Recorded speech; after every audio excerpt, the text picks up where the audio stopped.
Yeah, so wanted to just discuss just uh possibilities of moving forward with some changes that I would like to make on the website, or just kind of see where the website sits and how to start increasing some profits on that. Like before, we were probably did maybe total about 30,000 over like the span of like 6 months, so not hugely profitable. The basis is we're a distributor for electric scooters, specifically like performance type scooters, and I think the biggest issue that we were having were honoring warranties from our customers when our products start to break down, right? So it was hard to have consistency with the vendors, right? And sometimes they'll have different parts, sometimes different revisions, and it was hard to keep track of that to give our customers quality customer service and understand what's really going on with that. So that took a lot of time and really kind of slowed down business. And also one of our main suppliers, I think went out of business. They stopped communicating with us, so that kind of put a big Yeah. hole in what we were doing. So So it's not so much e-commerce, it's more operations problems. okay. Is that what, I mean, that's a question. Is that how, Well, that and also I guess finding a more consistent product, right?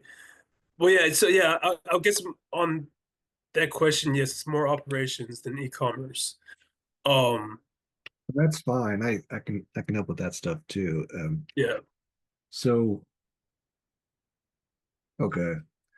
So just based on what you said so far, it sounds like the problem is in like you just need to find a or have a consistent way of finding reliable vendors to sell that will continue to support their products after the sale.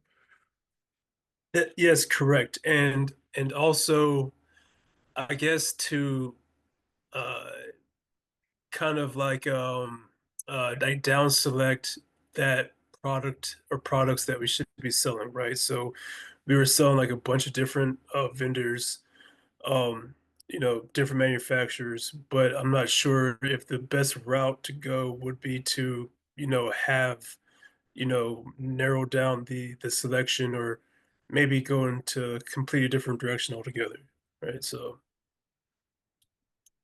Yeah. Is are you doing drop shipping or are you it buying? was it was drop shipping was the original model, yeah. Okay. You want to stick with that?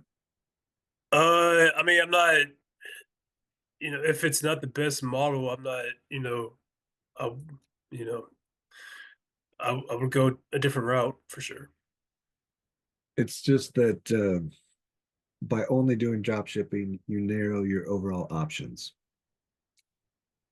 Because if you just do a wholesale order of whatever the Mhm. order is, then there's going to be a greater number of providers that will do that versus drop shipping. So it just opens up your available vendors. Gotcha. I think my biggest concern is, well, first I'm like hesitant on making a huge order and not being able to move all the inventory, and second, I guess like shipping, because our products are fairly heavy. So would that limit me to like only selling locally? Yeah, I mean 100%. I'm with you. So let me ask this: what tools have you used thus far to do your drop shipping interface? Like, are you using Shopify Collective? It, so we used like a bunch of different tools to like connect to different like vendors, to so we could keep track of their inventory, and like just make that sales funnel a little bit easier. Mhm. Um but yeah, we have like a bunch of different plugins. to kind of streamline that stuff, but it's not completely optimized. I mean, I'm sure there's some more Yeah, stuff because you can do. if you just go out and find the drop shipper and then try to connect it, you're going to get all those disparate systems. But if you use a service like Shopify Collective, you have a single interface and access to all the vendors that use that interface.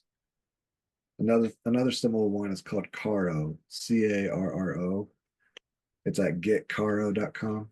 Uh, Um, they have a Get Carro has a minimum monthly revenue. I think you have to be doing at least 5,000 a month to join it. At least that was the okay. old criteria. Um, but Shopify Collective, I think, is free to join. Or sorry, this it is a free app. It's a service of Shopify. It allows stores to sell their products on other people's stores. So your products could be sold in someone else's store, or their products could be sold in your store. So there's two ways. You either join it as a seller or a buyer. Mhm. Um, and then, but anybody who's in that network, you can browse their stuff. But I think that is your next action is to run down Shopify Collective, see what they have in that. Mhm. Do you see how to add the app? Yeah, yeah. Yeah, I could, yeah, don't have any problem figuring that out. Okay. Um, okay, so yeah, so yeah, I mean, it's just like kind of a, I don't know, like a double-edged sword. Like, cause I'm like, should we go in a different direction altogether? Maybe just like, I mean, I know that like doing like repair, like maybe even like just focus on like a smaller like sub niche, right? Like maybe like battery distribution or like like motors or something like that. Like I don't know. Or lights for it, or decals, Yeah. some sort of accessory for it. Yeah, you could also do that and then have blog posts that do affiliate links, or even put affiliate links directly on the product posts to say, hey, like this is an accessory that works with these um, scooters, and then you would affiliate link to the scooters, and then have blog posts like top scooters on Amazon, whatever, and link to Mhm. it. And then you get affiliate money that way. That way you don't do any shipping or drop shipping, but you still make money off of it. Yeah. And and then you just sell the whatever you want to sell. To go down that road, I like the idea of niching down. You'd still have to be selective on what is something that people are looking for, but have trouble finding, where you can add organization to help them buy that thing. Mhm. So, like an example would be, I want a headlight that works on the handlebar of this scooter. I need to know for sure that it does. And so, if you're buying it and testing it and confirming it and showing videos, you're giving that trust layer, and then they're just going to buy from you because they know for sure it works. That makes sense. Yeah. I think because like yeah, right now where I'm at, it was taking way too much time to like I said, deal with these customers, especially if they're, buying like, $1,500, $2,000 scooter and it doesn't work in like 6 months, then they're pretty irritated about that. So Yeah, that back and forth just wasn't conducive for us. So I mean we were actually in the process of developing our own scooter, right? yeah, But that process takes some time. Um, sure. so Okay. Could you turn the problem into a solution? I think you may have been alluding to this earlier. If you get consistent problems given to you, could you make the site about solving those problems? mm, Like, for example, if the reason why it's failing is because the battery goes out after 6 months, then could you create like a mail us your battery, or take a picture of your battery as a service, and we will tell you, we will send you an invoice with the battery that you need to buy. You check out, and we'll mail it to you. hmm. Because like in draft orders, you can make an order for someone and then send it and email it to them. So you can have a form on your website that's like submit your battery, um, e-bike battery, and then I'll send you an invoice, and then you can even run Facebook ads against that specifically, just saying like need your need your battery replaced, but don't know what to do. Click here, and I'll tell you the exact one to buy. Gosh. Yeah. Because then you're turning the problem into an opportunity, whatever it is. The problem that we're having, yeah. Um, that's I'm working with a breakers company, like in a circuit breakers, like in Yeah. Yeah. they have a form on their website. That's what they do, where it's like the guys just people submit a picture. They're like, I need one of these. How do I get it? They don't want to like think about it. They just take a picture, upload it, and then a salesperson knows what breaker that is and then sends them an invoice for that thing. Huh. Okay. Yeah, that's a possibility. Um, yeah, yeah, it's yeah. I, like I said, the site's been kind of like sitting idle for a while, and I hate to like just like let it go to like waste. Um, Yeah. and I'm like, well, when I need to do something, I want to at least build it up to where I could possibly sell it in the future. But I have to have some revenue coming in to make it a little bit profitable. Um, Well, what did you say is what's the most recent revenue? around 30,000 over probably over 35,000, maybe over a year. That's plenty to sell on Flippa. That's Yeah. more than enough to sell on Flippa. Is it? Okay. Basically, any site that's making any money can be sold on Flippa. Okay. Okay. Yeah, FLO. I put it on there before, but I didn't. I got a few hits, but I didn't get a couple like international people were looking to buy it, but nothing solid. Okay. Well, it might have been in how you were positioning it because I know that matters too. But Okay. if you really want to sell it, you could potentially look on Upwork for like someone to help you, like a professional Flippa consultant or something. That wouldn't Huh. be me, but I certainly understand wanting to make it work, especially if you've got some established like SEO presence or any sort of customer base or social media. But some of the things we've talked about too, looking at collective for products, trying to niche down, trying to provide a service that's mixed with e-commerce. Um, Somewhere between that or trying all three of them um, should help. I Yeah. think it's just a matter of trying trying experiments. What I've been doing with clients is we basically work in like sprints where for like what the week we just say, hey, we create a list of stuff we want to work on, and then we just kind of work on a little bit every week, and just over Mhm. time their site just gets better and better and better.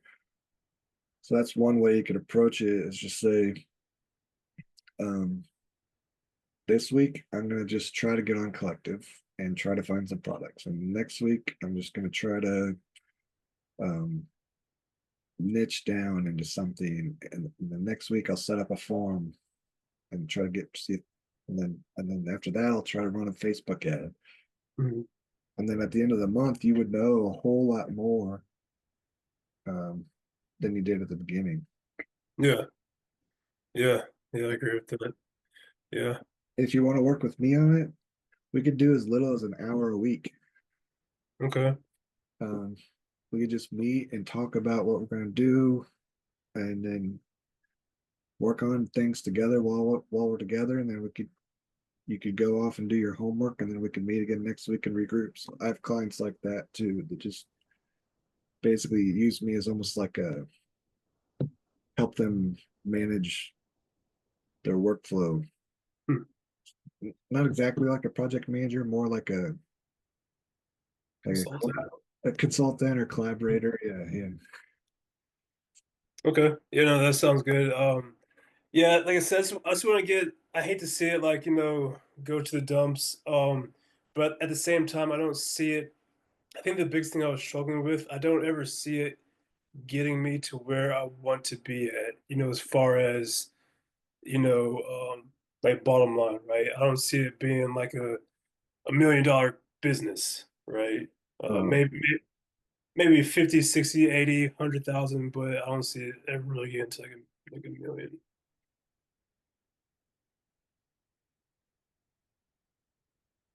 yeah, it would probably, yeah. There's probably a way, but it would take steps to get there. Uh,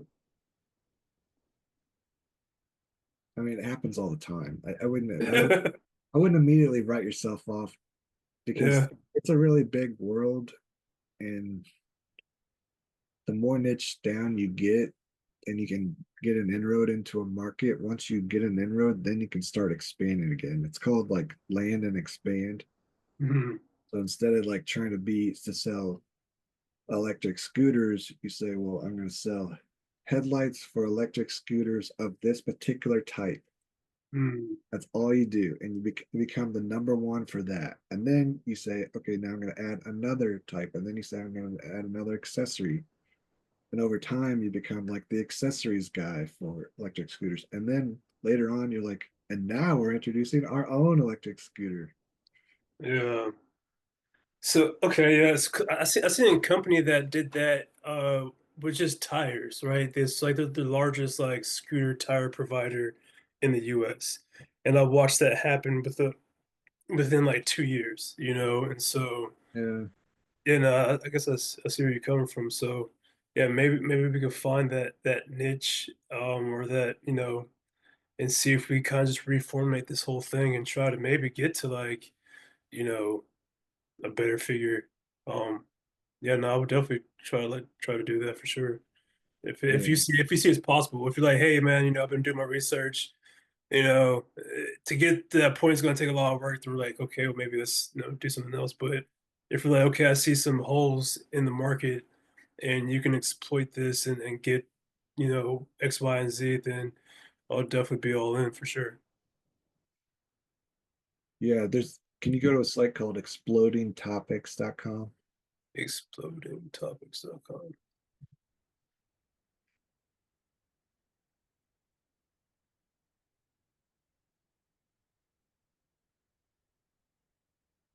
So what that site does is it tells you what people are searching for to help you think of products. And Hmm. um, you can go pretty far on the free, but if you want to try their paid plan just to see for 7 days, just to see what it gives you, Hmm. but it'd be able to tell you within the industry of e-bikes and e-scooters what are people searching for. Maybe that will help you find a niche product, because what it's good there is it shows you it's market-based demand. So what people are searching for but they can't find, Hmm. and so you essentially can create products that meet that need. Yeah. Huh, okay. Yeah, my main thing is like, how do we not remove ourselves from like Amazon, right? Like how can we be that option to where, they can't find it on Amazon. It's not even like, something to, you know, even Yeah, so I'll say two things about that. One of my customers said that they sell their stuff on Amazon and it's going great, but the reason why they come back to their site is because they do customizations. Mhm. So if you can get a relationship with the drop shipper or do customizations yourself, or like maybe someone wants a nameplate or a license plate that says like their name or some saying, and that's the customization. They can't just go to Amazon and get a customized product. They have to go through an e-commerce site. So True. that so that's one use case. The other one is um, a company that just overwhelms them with guides and information. And like I was saying before, when you act like the expert, they're going to trust you more than Amazon because they can't trust that the that'll do exactly what they want it to do. Mhm. Get that, build that trust.